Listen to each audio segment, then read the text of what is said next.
La police a découvert à l'intérieur de cette propriété de Gatineau près de 500 plants de marijuana et de l'équipement servant à la production de cannabis. Ces images ont été tournées en janvier 2010.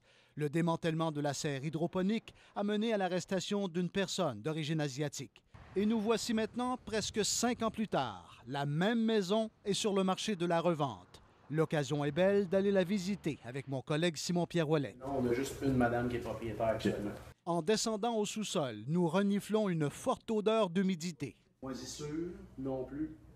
Parce que les odeurs au sous-sol, là, c'est... Peut-être que ça peut être à vérifier, c'est sûr et certain. Comme je vous dis, des fois, ça peut être un petit manque d'aération. Le courtier immobilier qui vend cette maison se fait rassurant. Elle n'a rien noté là, dans la déclaration du vendeur. Pas un seul mot sur les activités de production de marijuana qui se sont déjà déroulées dans cette maison. Le vendeur de cette propriété a-t-il informé le courtier et celui-ci a-t-il fait les recherches nécessaires afin d'obtenir un historique clair de la propriété à vendre? Ces questions primordiales sont sans réponse.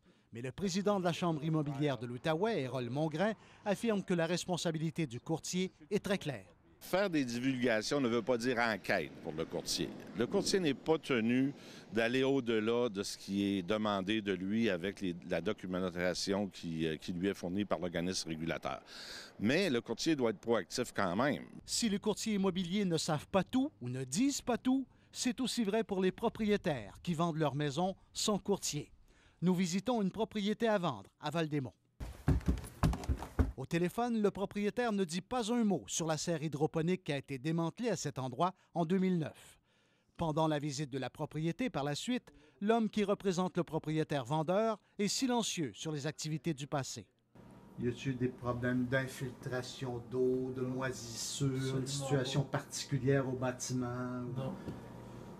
Pas de ce que nous autres, on a vu, là. Il faudra une troisième approche pour qu'enfin le propriétaire nous précise au téléphone que la maison a déjà hébergé une serre. Le gars qui a perdu cette maison-là, parce que c'est une reprise de finances, le gars qui a perdu cette maison-là s'est fait prendre à faire pousser du pot. Mais encore là, le propriétaire ne dit pas tout. Dans la maison, il n'y a pas eu de serre hydroponique. Non, tout était dans le garage. Totalement faux, si on en croit la police de la MRC des Collines. Dans ce communiqué de presse, on y lit clairement que le sous-sol avait été complètement transformé pour la culture et l'endroit avait une capacité de production d'environ 500 plants. Une simple vérification avec l'adresse de la propriété sur Google nous permet de découvrir le poteau rose.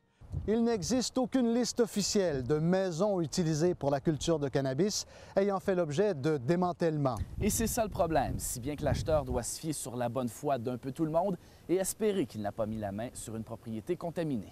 Un dossier spécial signé Pierre-Jean Séguin et Simon-Pierre Ouellet pour TVA Nouvelles à Gatineau.